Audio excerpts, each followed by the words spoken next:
Welcome to episode 2 of Not Financial Advice, where you guys call in and leave a voicemail and send me your messy situation so I can tell you exactly what I would do if I was standing in your shoes. Now, as the title of the series literally screams, this is not professional financial advice because I am not a psychic and I am not your accountant. This is just my raw, honest opinion on how I de-navigate these scenarios without losing my damn mind or my bank account. If you want to be in a future video and get your situation dismantled on camera, make sure you drop a voicemail at the number in the description below. Let's jump right into the first caller of the day because this one is honestly insane. Hey JP, it is Justin and I really like the video series, man. I appreciate the content you put out. My question was, if you are trying to balance between different savings goals, what is the right move for striking the right balance there? My situation is that I am 24 and I have got an emergency fund set up and I am putting 20% of my income into my 401k. I have a kind of non-traditional situation with my company where 100% of contributions are matched 50 cents on the dollar up to the IRS limit. So obviously that is a much higher match than other companies, and it is difficult to balance considering traditional advice is getting the maximum 401k match and then investing into other sources. But my family and I are looking to save for a down payment on our home, so I am just looking for your advice on balancing trying to get that full match while also buying a house. Oh shit, Justin, let me just stop you right there because you are sitting on an absolute gold mine that most people would sell their soul for. For those of you listening who don't speak corporate math, most companies match maybe 3% or 6% of your salary and then they cut you off. But a 50-cent match up to the IRS limit means if Justin puts in $24,500, his employer is just going to hand him $12,250 in free money every single year.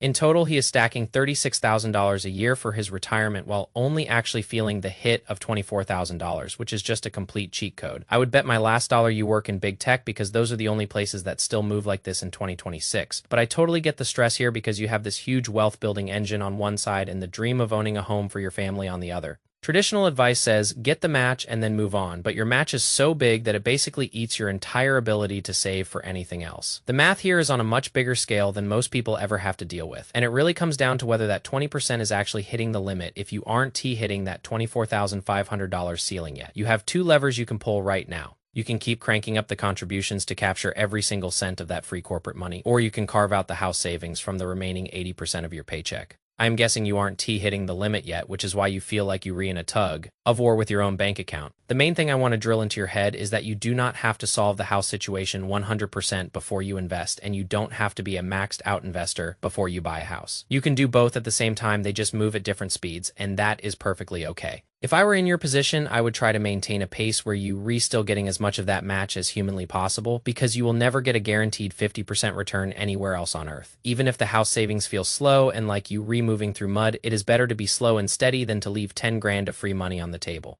When you are saving for that house, make sure you are parking that cash in a high-yield savings account because you need that money to be working while it waits. If your down payment is $50,000 or $80,000, you want that earning 4% or 5% interest so it doesn't get melted by inflation. Whatever you do, please do not put your house down payment into the stock market right now. If the market drops 30% in the next 2 years, your house dream is officially cooked and you'll be stuck waiting for a recovery that might take years. Keep that house money liquid and safe and let the 401k be the aggressive growth engine. And here is a hidden lever you mentioned, having a family. So is there a second income in the house? If your partner is working a 9 to 5, you guys can play this like a team where your income maxes out the 401k match and their income goes 100% toward the house. That is how you win the game in your 20s, by using every available income stream to cover different bases. You are in a great position, Justin, so just keep grinding and don't let the perfect plan get in the way of a great plan. Now let S jump into caller number 2 because this one hits a totally different vibe. Hey man, it is me. I am from Northern Jersey and I got a free master's right now from a local university. I just want to maximize my outcome, but a lot of people in finance want the best all the time. To me, being married to my husband, if I get a job that pays me 100k stably and keeps me good with benefits, that is all that really matters. I don't want to be slave too hard, and I don't know if there is a way to secure that through government contracts or certain businesses. People go into finance and they only want investment banking or private equity, but what is the point of all that money if I am wasting my 20s? Maybe you can talk about some lower end jobs that still pay well but aren't as glamorous. I actually love this voicemail so much because it is such a mature take that you rarely hear in the finance space. Social media is full of finance bros glorifying the $300,000 investment banking grind, but they never mention the 90-hour weeks. They don't talk about the mental health collapses or the fact that they are so burnt out they can even enjoy the money they make. They waste their 20s staring at spreadsheets in a dark office while their life passes them by outside the window. Realizing that is not the life you want is a massive win, and you should never let a grindset TikTok make you feel bad about wanting balance. A stable $100,000 a year with good benefits and time to actually see your husband is a top-tier outcome. Since you in Jersey and you have that master's degree, you are actually perfectly positioned for some boring but high-paying roles. Government and federal jobs are the gold standard for what you're looking for because they pay between $80K and $120K with insane security. Look for roles like budget analyst or financial analyst within federal agencies or even large state municipalities. Because you have a master's, you usually get to skip the entry level pay grades and start at a much higher bracket, which is a huge flex. Another underrated industry is utility companies like electric and gas, because those businesses aren't going anywhere, no matter how bad the economy gets. Healthcare finance is also a fortress because people are always going to need doctors and hospitals regardless of what the stock market does. Large hospital systems need financial analysts to keep the lights on, and they usually offer benefits that make corporate tech companies look cheap.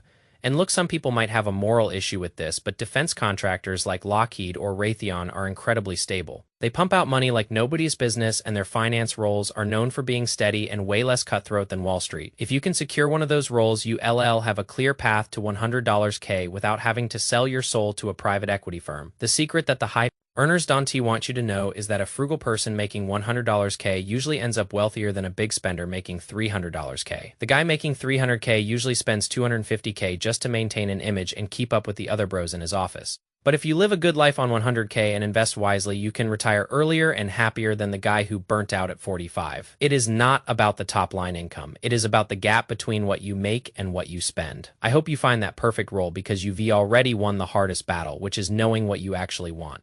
Alrighty, now let us move on to our third and final caller for today. Hi JP, my name is Evan and I just graduated in December with a finance degree from the University of New Hampshire. For the last month, I have been working as a line cook at this restaurant, but today they assigned me a project in their finance department. It seems like I am going to be involved with finance and operations at a back-end level, and I'm going back and forth on what to do. Do I want to go down this hospitality management and supply chain path, or do I want the traditional wealth management path at a place like Fidelity? I am passionate about hospitality, but I wanted to get your thoughts on the opportunity cost of choosing that over a higher paying field. First of all, Evan, congratulations on graduating, because that is a huge milestone that nobody can ever take away from you. The best news here is that you are only 22 years old, which means no decision you make right now has to be permanent.